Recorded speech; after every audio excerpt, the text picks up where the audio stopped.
Seguimos en unos minutos más, daré lectura a sus llamadas telefónicas. ¿Por qué el impuesto del 2% a alimentos y medicinas es calificado como un IVA disfrazado? ¿Quién dice yo? Para el PRI queda muy claro que en este momento no podemos gravar los alimentos y las medicinas porque atentaríamos contra las economías de las familias más desprotegidas. La vía para solucionar el problema financiero de la administración del gobierno federal está por la vía del ahorro. Y reitero, la propuesta que hace el gobierno federal se queda muy corta.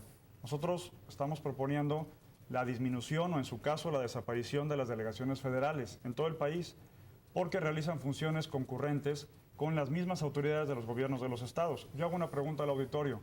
En Veracruz, ¿en dónde está el delegado de la Secretaría de Educación o de Turismo o de Salud? No lo van a encontrar porque no existe. Esas funciones las realiza el secretario del ramo del gobierno del estado. Por lo tanto, es que aquí hay un problema que es más de fondo que el hueco que ha anunciado el secretario de Hacienda. La economía del país tiene un hueco por sí misma. Estamos decreciendo. Este año vamos a terminar en una disminución del 7% del Producto Interno Bruto. Y el gobierno de Calderón en esta ocasión decidió presentar un paquete económico que resuelve el problema de la administración del gobierno, pero agudiza el problema económico de millones de familias al agravar con IVA en alimentos y medicinas y también con la propuesta de otro número de impuestos en diferentes sectores de la población.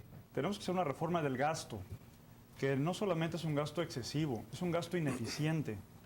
Y por lo tanto, cualquier incremento de ingresos vía impuestos o cualquier otro ingreso extraordinario se va a ir a un gasto burocrático que en nada beneficia al desarrollo económico del país.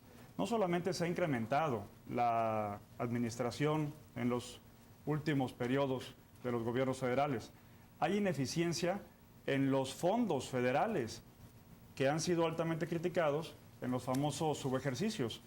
No es posible que tengamos un gobierno endinerado y un pueblo empobrecido.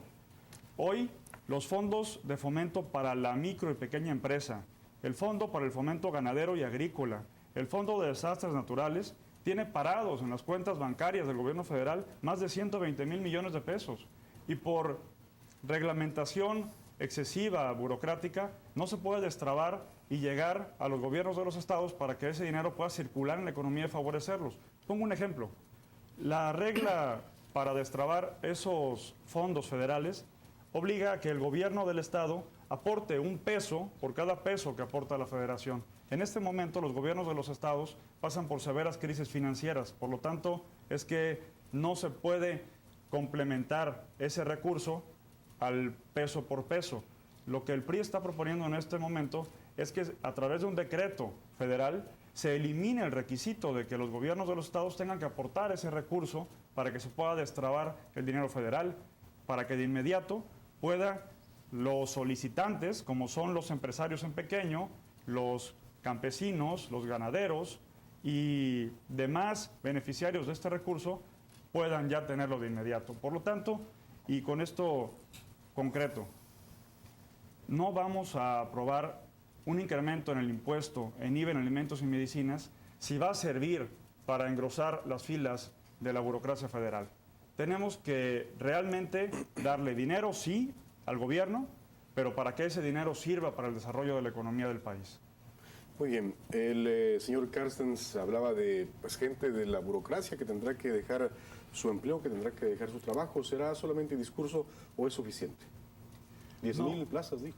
No, aquí la propuesta no es la desaparición de plazas, como lo está planteando de manera catastrófica, por cierto, la Secretaría de Hacienda.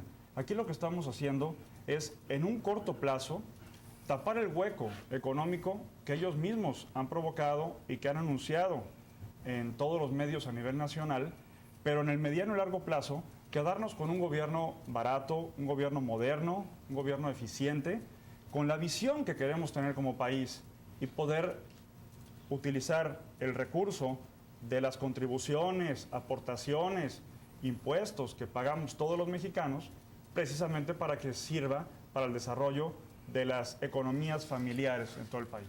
Es una gran tarea para los diputados, para los señores legisladores. Sin duda, estamos trabajando a marchas forzadas pero analizando con profundidad toda la integración de las 7 propuestas de leyes que conforman el paquete económico. Lo que sí es que hay un consenso a nivel nacional del rechazo al impuesto en alimentos y en medicamentos.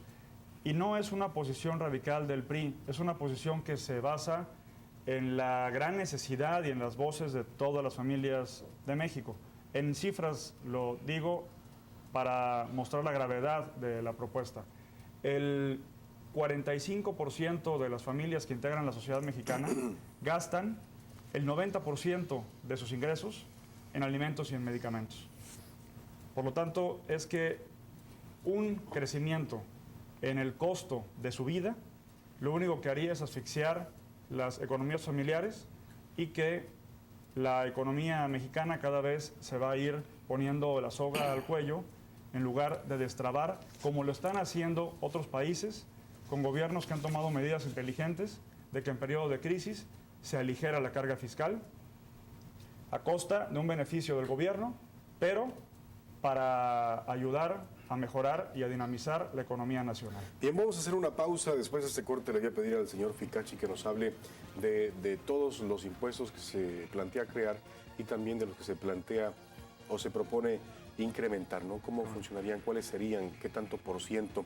Y bueno, también quisiera escuchar de parte de los trabajadores, de la parte patronal, de parte del legislador. Ya sabemos que hay un rechazo, ya nos ha dicho que hay un rechazo generalizado, pero bueno, ¿qué futuro le ven a esta propuesta? ¿Para cuándo tendrá que ser aprobada o modificada en su caso? ¿Para finales del año? La ley de ingresos el 15 de octubre y el presupuesto de egresos a finales del año. Muy bien, vamos a la pausa, regresamos inmediatamente, siga con nosotros, ya tengo las llamadas, después del corte les doy lectura.